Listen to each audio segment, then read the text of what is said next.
In this video, my friend Kim will be sharing her story about her fight with cancer and give you tips on how to deal with the process. Coming up next.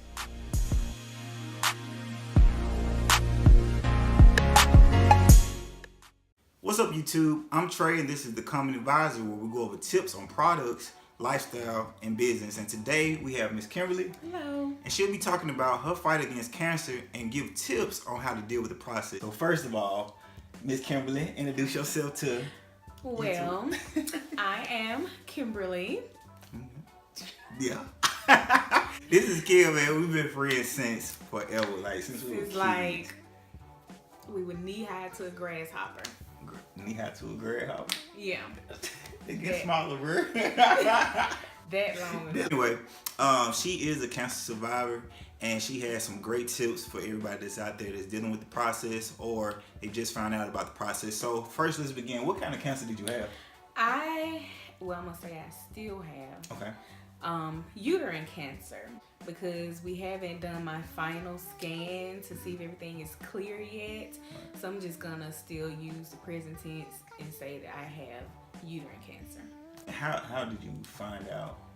I found out because I initially started to have some pain in my pelvic area. So I went to my OBGYN, and let me tell you something about going to the doctor first and being a big girl, because the doctors will always try to tell you that you need to lose weight to solve all your problems, and that is not the case all the time, because that's all he told me was that I needed to lose weight, and he told me that my uterus was big and that the problems were due to my irregular cycle. But for the pain that I was feeling, I knew that it was something more than that. So I went to the emergency room the next day, and they did a CT, and he came back and told me I had a pelvic mass about the size of a grapefruit. Oh, hell no! And so I went back to my OBGYN, and he referred me to a doctor in Jackson, because they initially were going to try to save my ovaries and my tubes, because at first no one thought it was cancer at first. So we went to Jackson, and they do this test anytime you have a mass in your body. It could be malignant, which is non-cancerous, or it could be benign, which is cancerous. So they do a blood test that they call a CA-125, or a tumor marker test, because some tumors give off certain, I don't know what to call it, mucus, or I don't know, something, but they can find it in your blood. And so that's what they did for me. They did a CA-125 test, and it came back just a little bit elevated, so they weren't worried about it.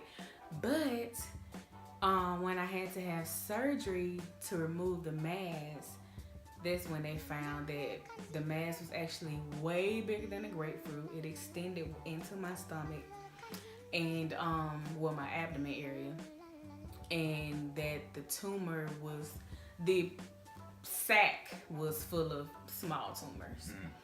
And so they sent that off to get it tested, and it turns out that it was stage 3 uterine cancer. So my next question is, what was your reaction to finding out that you had cancer? My reaction was I was in a state of shock. I could hear the doctor, but I just zoned out after she told me that it was stage 3 uterine cancer, because stage 3 is very close to stage 4, and there's almost no coming back from stage 4. And I got sad, especially when she told me that I would have to take chemo and radiation, and that my hair would definitely fall out. And I was just like, no, not my beautiful locks. I've been growing this for 4 years.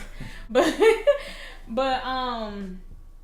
I didn't cry long, because in the end I was just still thankful to be alive, really. But my initial reaction, I was very, very shocked. How was it cutting your hair off? Was it like a Was it a bad experience? Like, so you No. had to think long about? Because I knew it was coming. So I was natural. I'd been natural for 4 years. And I knew it was coming, so I just kept my hair twisted up. It didn't fall out right away after the first treatment. It took about a week. But I just kept my hair twisted up. And it was a Sunday morning, and I was about to take the twist down to go to church. And every twist I would unravel, just long strand of hair would come out. Okay. And so I didn't tug on it too hard. I was still able to wear like my twist out to church. But when I got home later that day, I went on ahead and combed it, and then I was getting like big bushes off the comb. So I went ahead and combed it, and I went ahead and twisted it back up, and then I cut the twist off, and then shaved the rest of it. Turns out I look okay with a bald head. Hey. Alright, so we talked about what kind you had and just how you felt. So later on then you started going through chemo. Right. I started doing chemo about 4 weeks after surgery. What the doctor stressed to me was to be very, very positive, because if your mind is not feeling it and your mind is what controls the rest of your body, then if you don't be positive, your body will feel that and it will just make you sicker. So my thing was to just stay positive through the whole thing. And like having positive people like around you. Yes, and positive people. Like, I know my friends were sad, but none of them showed it around me. You were trying to turn up? Still trying to turn up, hanging. Yeah, because man. we had like a little barbecue. We turned up. You know, I still was enjoying life. I had to take 3. Well, really, in all, I had to take 6 chemo treatments and 25 radiation treatments.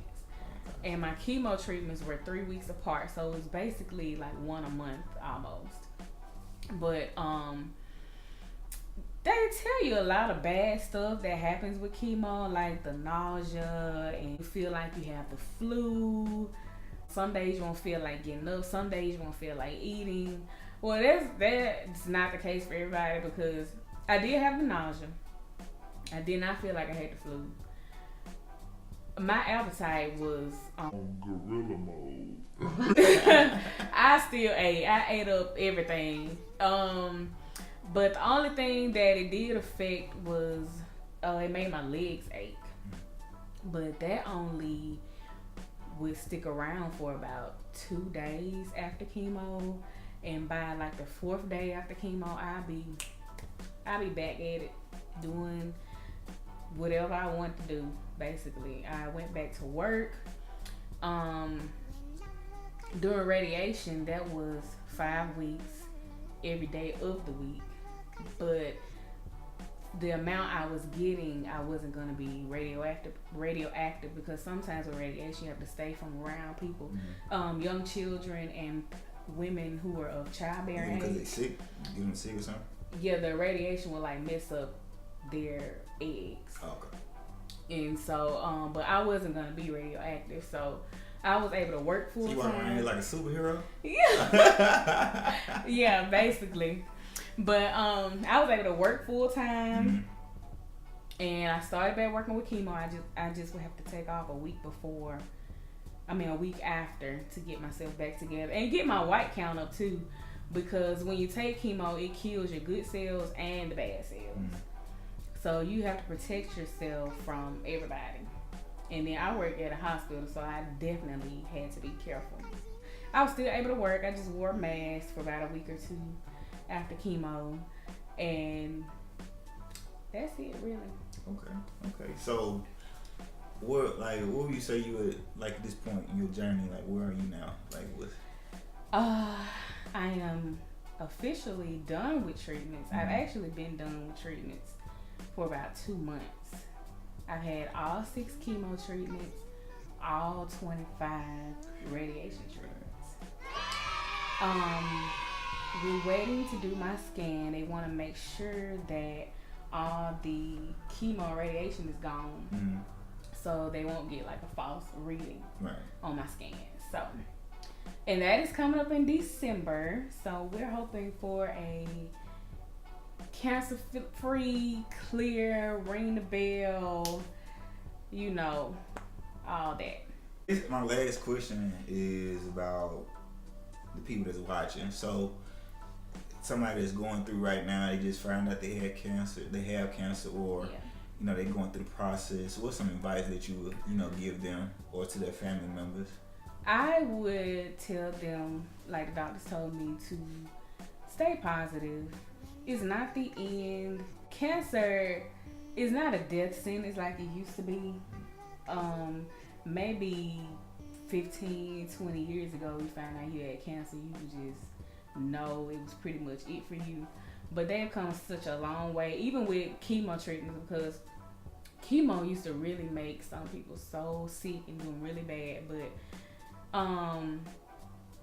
just stay positive.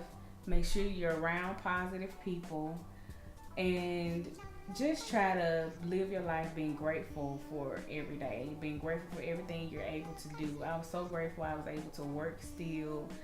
My niece lived with us. I still got up, took care of her, took her to school.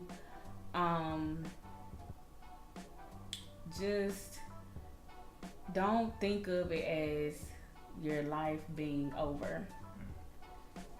Just know that there might not be a cure, but there'll be a chance for you to go into remission, and then you can work to try to keep your body in remission. So that's what I say. Okay, cool. So, if they wanted to follow you right now, do you have an Instagram? Or Yes, I have an Instagram. It is at Kimbella Rose, KYMBELLA_Rose. And I'll put it down in the description in the bottom. And my Facebook is Kimberly Boyd. So please add me as a friend and follow me. I have some good. Show them. I have some nice pictures on there that I took with my skillet. Oh my lord. Y'all see what I have to do with. Anyway, if you like this video, make sure you like and subscribe. Comment below if you have any more questions for Miss Kimberly. Make sure you go and follow our page on Instagram at The Common Advisor. And till next time, you are royalty.